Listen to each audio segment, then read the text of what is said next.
breakthroughs and advances in many fields such as genetics, molecular biology, computers, and telecommunications have given mankind the ability to revolutionize most aspects of our common life. Properly applied, these advances can be used to improve the human condition throughout the world, an objective to which I would believe that we all aspire. Ironically, however, the very innovations that are making possible dramatic improvements in human well-being are also creating new problems which raise the specter of an alarming and possibly catastrophic disaster to the biosphere we live in.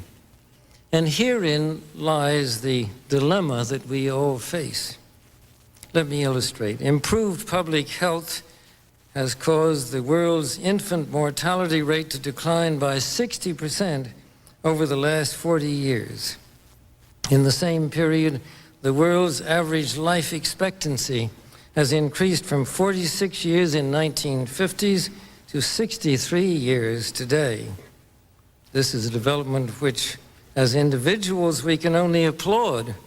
However, the result of these positive measures is a world population that has risen during the same short period of time geometrically to almost 6 billion people and could easily exceed 8 billion by the year 2020.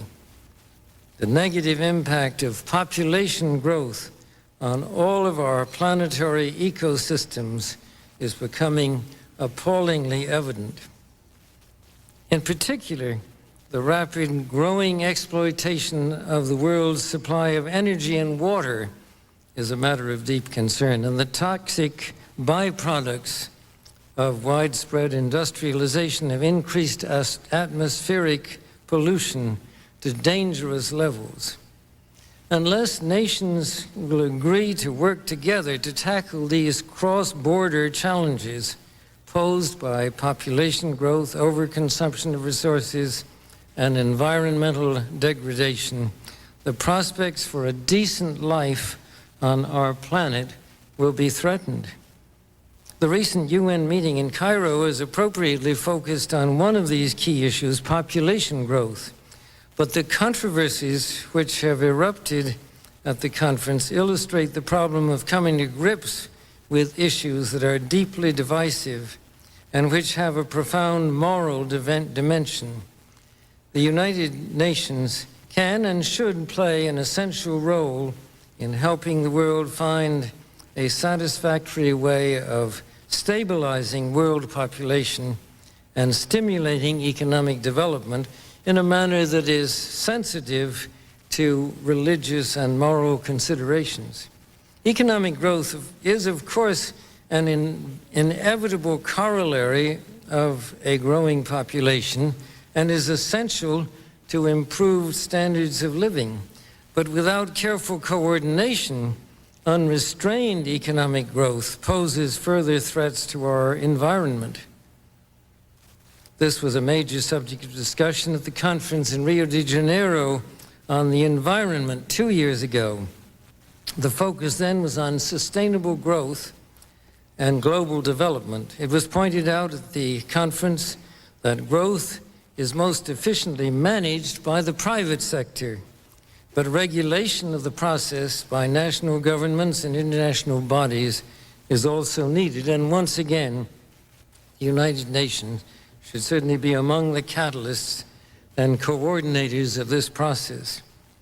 But in addition, given the importance of unencumbered international trade in stimulating and facilitating economic growth, some of the newer economic entities, such as the European Economic Community, NAFTA, APEC, and most importantly, GATT, now known as the World Trade Organization, are probably best suited to play a major role in ensuring sustainable development. A common requirement for dealing with all of these challenges, technological, environmental, political, and economic, is leadership.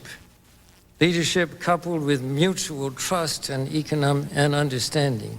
There is no magic formula for finding and producing leadership, We've seen many fine examples of it in very small nations as well as among the great powers. I believe that most of the world is anxiously searching for strong and effective leadership, even a great moral vision for the future. And it looks to the United States to play that role. In my opinion, we have no choice but to become more intimately involved in the resolution of the complex problems that I have outlined. And it is clearly in our national interest for us to do so.